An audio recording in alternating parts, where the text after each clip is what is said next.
오늘 3.1절 기념주일 예배를 드립니다.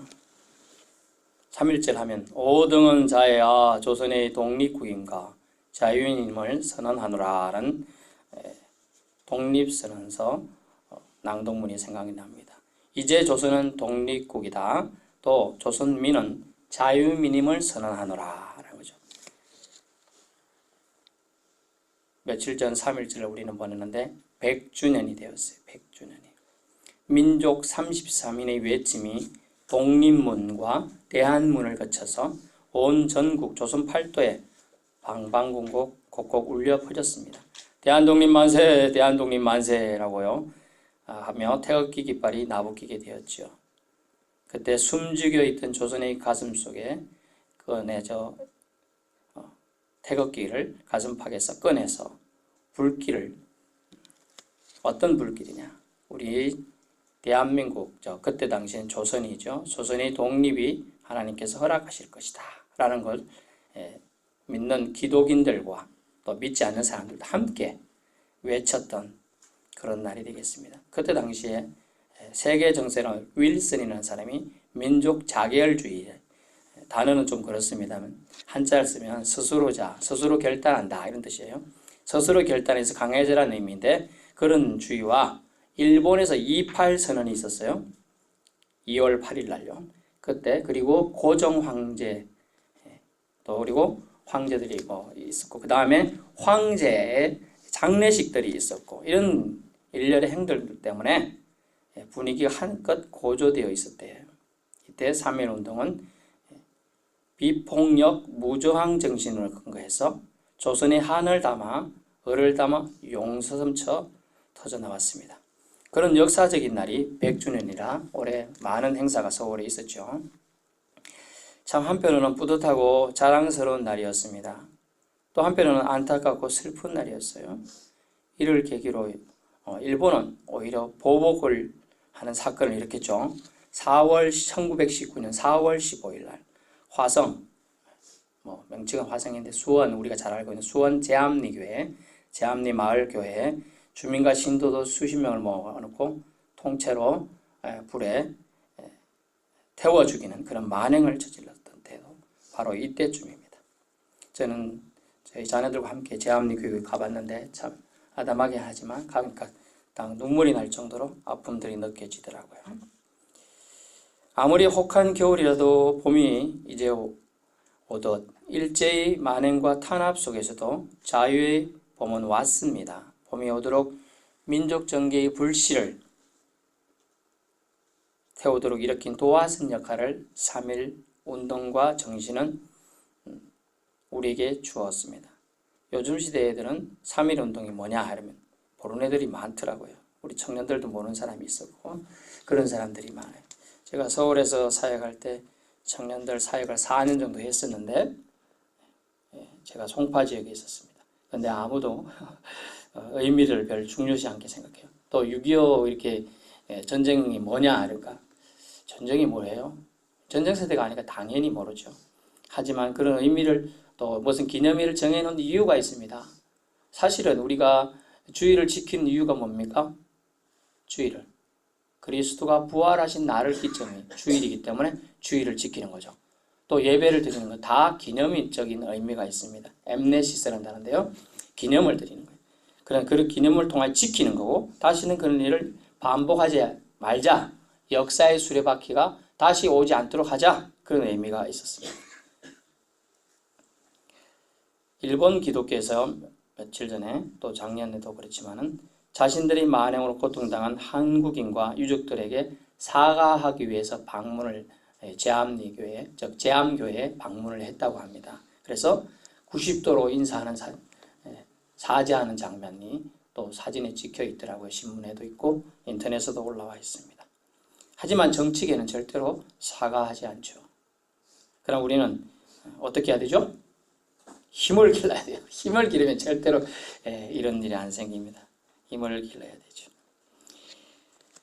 어쨌든 3.1 운동으로 시작된 면면이 내려온 민족정신이 촉발되었고 계속 이어지게 됩니다. 자유를 갈망하는 마음, 그것이 하나님의 긍휼하심과 같이 이 땅이 결국 독립으로 이어지게 됩니다.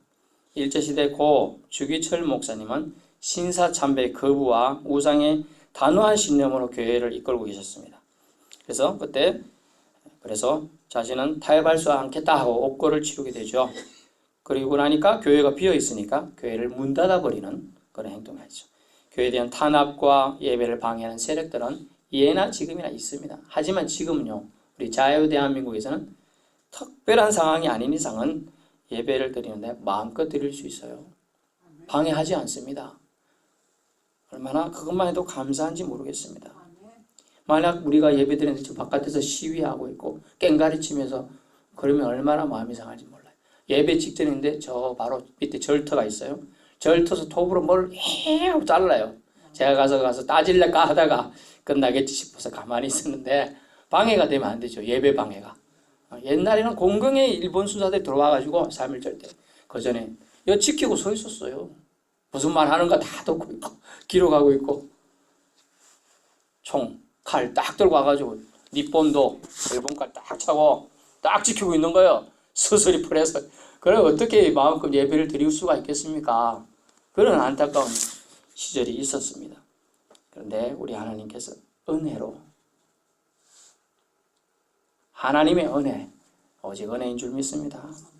은혜로 우리에게 독립이 해방이 주어진 거예요.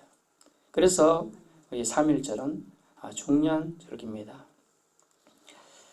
그래서 우리는 은혜를 베푸신 하나님께 감사하십시다. 한번 같이 한번 해볼까요? 하나님 감사합니다. 우리 민족을 지켜주시니 감사합니다. 감사하십시다. 감사가 최고의 하나님의 축복을 받는 지름길입니다. 비밀입니다. 감사의 노트를 한번 써보세요. 감사가 안 되면 한번 써보세요. 여러분의 삶이 변화되기 시작할 것입니다. 서론이 길었습니다만 본문은 우리나라랑 유사한 역사를 보낸 이스라엘 민족의 바벨론 포로 시기에 강가에서 쓰여진 포로의 노래예요. 이 시에는 고국 즉 망해버린 이스라엘 향한 애틋한 마음이 담겨 있어요. 1절 봅니다. 우리가 바벨론의 여러 강변 거기에 앉아서 시온을 기억하며 울었도다. 아멘. 시온은요 예루살렘을 상징하고 또한 이스라엘을 상징합니다. 이때 바벨론의 여러 강변은 어디냐면 유프라테스 강입니다. 역사적으로 그 근처를 말하고 있어요. 울었다 라고 기록되어 있어요. 여러분이 신앙생활하면서 여러분이 어느 정도 울어보신 적이 이제 몇 번이 되나요? 기억이 안 날 정도가 아닙니까? 예전에는 울어본 적 없어요. 저도 저 때문에 운 적은 별로 없는데 우리 자녀들이 예전에 마음 아프고 어그러진 길로 갈 때는 정말 하나님 앞에 통회하며 울었던 기억이 납니다. 그런데 오늘 본문에는 나라를 생각하며 울었다라고 했습니다. 우리가 사랑하는 사람의 마음을 변화시키는 최고의 방법은 뭘까요? 우는 거예요. 우는 거. 사실은 하나님 아버지잖아요. 아버지. 아버지 아버지 그 찬양 여러분 해보시면 알 거예요. 아빠 아버지 앞에 자녀가 할 수 있는 건 다른 거 할 거 없고 힘도 없다. 기운도 없다. 그냥 우십시오. 그게 울었다라는 거예요. 이 울음을 통해서 바벨론 포로 생활이 단축되고 하나님의 은혜가 포로 생활하는 동안에도 있었음을 기억할 수 있길 바랍니다. 여기서 잠깐 오늘 우리는 어떤가 살펴봐야 돼요. 나라와 민족의 아픔을 끌어안고 우려보신 적이 있으신가요?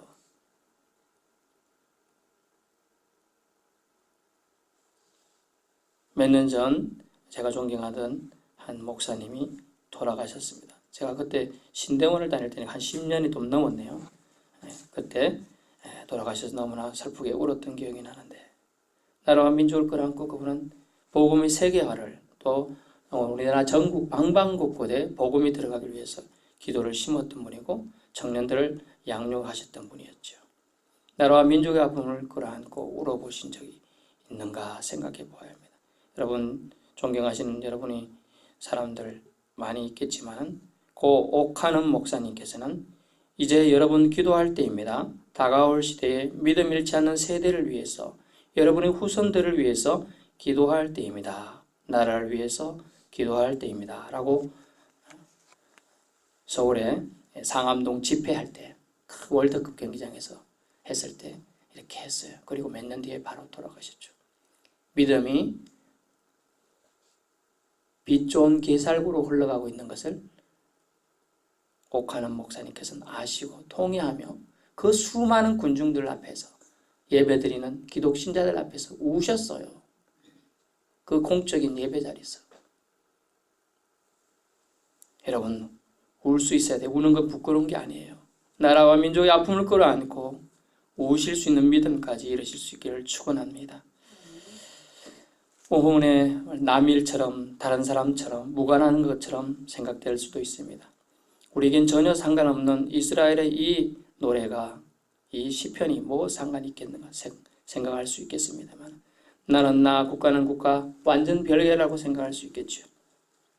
아무리 잘난 사람들도요 국가의 테두리 속에서 보호를 받고 있습니다. 만국의 서름으로 포로로 잡혀가고 있는 이 신세의 사람들 우리가 포로로 잡혀가잖아요. 그때 어때요? 술에 태워서 가고 말에 태워서 가는 사람이 있습니까? 두 손 꽁꽁 묶여서 끌려가는 겁니다. 질질질 끌려가죠. 오늘 차량 운행을 하다 보니까 고라니가 차에서 치는지 죽어 있더라고요. 그런 신세가 된 게 만국의 서름의 신세예요. 길거리 가다가 죽어도 아무도 돌아보지 않는 거예요. 그 시대에 기도를 모으고 하늘을 향하여 눈물을 뿌린 사람들이 있기 때문에 이 땅에 복음의 자유가 또한 해방이 있게 된 줄 믿습니다. 나라의 소중함을 자유의 귀중함을 잊고 살아도 되는 게 아닙니다. 이제라도 나라와 민족의 아픔을 아직도 남아있는 이산 가족의 아픔을 각종 항쟁의 아픔을 사건들의 아픔을 돌아보아야 하고 그들의 유족들을 위로해야 한다는 것이죠. 뒤늦게나마 지금 나라에서 하는 일들이 있는데 애국지사 찾기죠. 우리나라는 그걸 파악도 못하고 있는데 일본에는 3.1 운동 때 우리는 33명만 알고 있었지만 140명의 계보를 만들어서 일본은 그 사람들 찾아서 탄압하고 죽이려고 했다는 계보가 발견되었어요. 며칠 전에 TV에서 나왔습니다. 그래도 그 중에서 15명을 못 찾아서 다시 찾고 있는 과정이에요. 정말 그들을 위한 바른 예우들이 있어야 할 것이다 라는 거죠. 얼렁뚱땅 넘어가는 게 구렁이 담 넘어가다 한다라는 것이 어떻게 보면 좋을지 모르겠지만 하나님 앞에서는 하나님은 그런 사람들을 오히려 믿음 생활 잘했느냐 내가 너에게 상응하는 축복을 주리라 라는 게 하나님의 뜻이에요. 히브리서 11장에 뭐라고 합니까? 주께서 말씀하시요 하나님을 찾는 자들에게는 하나님께서 그에게 상응하는 복을 주신다고 말씀해 주고 있습니다. 두 번째는 오늘 본문에 마지막 자존심은 있는가라는 거죠. 2절과 3절 보십시오. 그 중에 버드나무에 우리가 우리의 수금을 걸었나니 이는 우리를 사로잡아가 거기서 우리에게 노래를 청하며 아멘. 버드나무의 수금을 수금 보면 가야금의 일종인데요. 흥을 돋우기 위해 치면 띵가띵가띵가 하는 건데 쓸모가 없어졌기 때문에 그렇죠 물론. 그런데 사로잡은 자가 주인 행사하면서 너희들 노래 한 곡 해봐 이런 식으로 시킨 겁니다. 근데 그들은 생명을 쥐고 있죠. 포로로 끌려가는 입장에 죽여도 뭐 아무 한두 명입니까? 수십만 명이 지금 끌려가고 있는데 생명을 쥐고 있는 이들의 요구는 어떻게 보면 정당합니다. 일제시대 우리의 아픔을 달래주던 노래의 대표적인 곳이 무엇입니까? 아리랑이죠. 예. 또 저는 일송정 푸른 소리, 일송정 푸른 소리 뭐 이런 노래들이 기억이 나는데요. 우리가 이방 땅에서 4절 어찌 여호와의 노래를 부를까라는 말씀에 우리는 생각해 봐야 돼요. 우리가 이방 땅에서 어찌 여호와의 노래를 부를까? 부를 수 없다는 뜻이죠.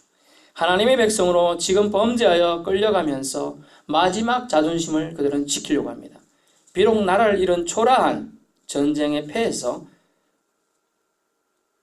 지금 초라한 모습의 현재이지만 또한 우리가 오늘날 보면 현재의 신앙인이지만 참 신이신 여호와임은 그래도 우리의 신이심을 인정하는 행동을 그들은 하고자 하는 겁니다. 하나님께 드리는 노래를 하나님만 높여드리는 노래라는 얘기죠. 그 찬양을 한낱 유흥거리로 전락시켜서는 안 되겠다는 거예요. 그런 자존심이 저와 여러분에게 있어야 될 줄로 믿습니다. 그런데 저는 이런 말이 갑자기 떠오르다. 있을 때 잘해. 있을 때 잘해. 뒤늦게 포로새가 되고 나서 후회하지 말고, 제가 말한 건 영혼의 포로도 될 수 있어요. 여러분이 하나님을 가까이 하면 그가 여러분을 만나 주십니다. 하지만 여러분이 하나님을 멀리하고 떠나면 여러분도 하나님의 사랑에서 멀어지게 되는 것이죠. 주 하나님께서 가까이서 우리를 보호하실 때 순종하고 청종할 것을 때늦은 후에는 늦음을 기억해야 합니다. 마지막 자존심, 일제시대의 마지막 자존심, 윤동주나 이육사 시인들을 기억하실 겁니다. 윤동주의 별 해는 밤, 저는 이것이 제목이 날마다 헷갈리던데, 하늘과 별과 바람과 시인지, 하늘과 바람과 별과 시인지 헷갈리더라고요. 그 시에서 잎새 부는 바람에도 나는 괴로워했다 라는 말. 얼마나 그가 하나님 앞에서 민족을 바라보면서 슬픔을 한을 담아서 시를 쓰는 줄 알겠어요. 일체에 굴곡지 않고 결국 그들은 옥사했죠. 그 어린 나이의 말입니다. 그래서 저는 청년들을 아주 존경합니다. 우리 시대에, 우리 지금 기존 세대보다 살기에 더 힘들어졌어요, 청년들이. 그런데도 그들은 버티면서 이 땅을 지켜나가야 될 중요한 인물들이기 때문에 청년들을 존중하며 그들을 위한 기도를 우리 장년들은 하실 수 있길 바랍니다. 예, 청년들이 살아야 나라의 미래가 있는 거예요. 그래서 기도를 해주시길 바라고요. 주기철 목사님께서는 일사각오의 정신으로 그의 목숨을 내놓으면서 민족의 혼이, 영혼이 사탄마귀에 의해서, 일제에 의해서 눌리지 않기를 원했던 것이죠. 여러분, 육체는 올가매고 구속할 수 있더라도 영혼은, 정신은 자유로워야 합니다. 그것이 항일투쟁의 정신이었던 거죠. 오늘 시편 137편의 정신도 말해요. 이런 정신이 있었기에 독립을, 해방을 맞이할 수 있었습니다.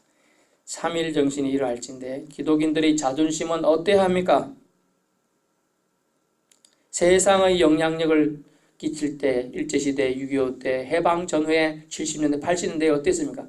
그때는 기독인이 겨우 3%에서 3%도 채 안 됐습니다. 지금은요, 제가 서울 사회 갈 때만 해도 33% 가까이 갔습니다. 기독인들이. 3명 중에 1명이 예수 믿는 사람이었어요. 그런데도 영향력은 떨어지고 욕을 먹었죠. 기독인으로서의 자존심을 우리가 스스로 버렸기 때문에 그렇다는 겁니다. 예수 믿는다는 자존심을 너무나 내려놨고 쉽게 저버렸기 때문에 그렇다는 거예요. 그렇다면 오늘 우리가 예수 믿는다는 자존심은 무엇인가요? 첫 번째는 이 행동이, 즉 우리가 하는 행동이 하나님의 얼굴을 자랑스럽게 하는 것인가 아니면 부끄럽게 하는 것인가를 판단하고 해야 한다는 거예요. 이것이 자존심이 되어야 합니다. 내가 하는 행동이 하나님의 얼굴을 자랑스럽게 할까, 부끄럽게 할까.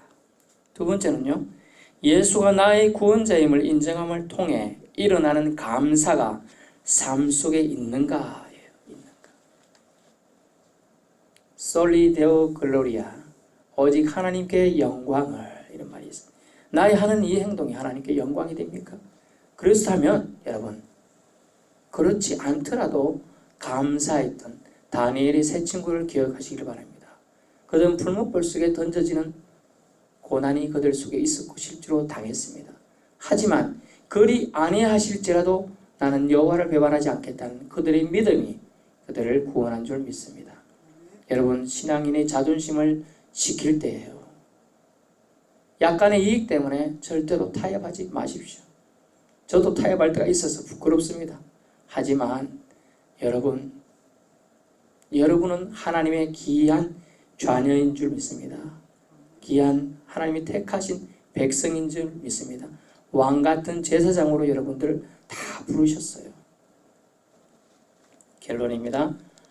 3.1운동 100주년 기념에 글자 그대로 기념하면서 항일정신, 자유와 독립을 위한 그 정신이 우리 민족을 지금껏 지탱해온 근간이 되었으면 누구도 부인치 못합니다. 그것은 무엇이었습니까? 바로 애국심이었죠. 애국은 먼 데 있는 것이 아닙니다. 나라를 위해 울 수 있는 마음, 즉 죄인들을 바라보시고 우셨던 예수님, 예루살렘을 바라보고 우셨던 예수님의 마음을 우리가 품어야 돼요. 그래서 민족의 가슴마다 그리스도의 계절이 오도록 하기 위해서 그리스도의 심장을 우리가 이식받아야 돼요.